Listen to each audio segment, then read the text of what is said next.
முதல் 5 போட்டிகள் முடிவடைந்த நிலையிலேயே கடந்த IPL சீசனில் இதே பகுதியில் 87 சிக்சர்களாக இருந்தது. இப்போது 119 ஆக அதிகரித்துள்ளது. பவுண்டரிகளின் எண்ணிக்கையும் 34% அதிகரித்துள்ளதாக கிரிக்கின்போ புள்ளி விவரங்கள் கூறுகின்றன. பவுண்டரிகள் எல்லாம் சகட்டு மேனிக்கு வருகின்றன. எல்லைக்கோடுகள் குறுகிக் கொண்டே வருகின்றன.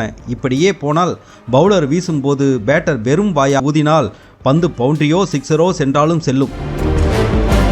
இப்படி ஒரேடியாக பேட்டிங்குக்காக மட்டுமே ஒரு தொடர் நடத்தப்படுவதை கிரிக்கெட் என்று அழைக்க வேண்டாம், பேட்டிங் என்று அடையுங்கள் என்று கசிகோ ரபாடா காட்டமாக தெரிவித்துள்ளார். இந்நிலையில் ரபாடா கூறியது, ஆட்டம் முன்னேறி வருகிறது. ஆனால் ஒருதலைபட்சமாக தட்டையாக சென்று கொண்டிருந்தால் ஆட்டத்தில் சுவாரஸ்யத்தையும் கேளிக்கை தன்மையையும் நீக்கிவிடுகிறது. அதாவது இந்த விளையாட்டை இனி பேட்டிங் என்று அழைக்கலாம். ஏனெனில் பந்து வீச்சுக்கும் பேட்டிங்கிற்கும் ஒரு சமச்சீரான வாய்ப்பு இருக்க வேண்டும். அதுதான் சுவாரஸ்யம். ஆனால் ஒன்று அதிக ஸ்கோர் அல்லது இன்னொரு புறம் குறைந்த ஸ்கோர் போட்டிகள் என்று இரு துருவமாக நிற்பது போட்டிகளை அருவியாக்கி விடுகின்றன. எந்த போட்டியில் இரு அணிகளுக்கும் பேட்டிலும் பந்திலும் சம வெற்றி வாய்ப்பு கிடைக்கிறதோ அதுதான் உற்சாகம் தரும் போட்டியாகும்.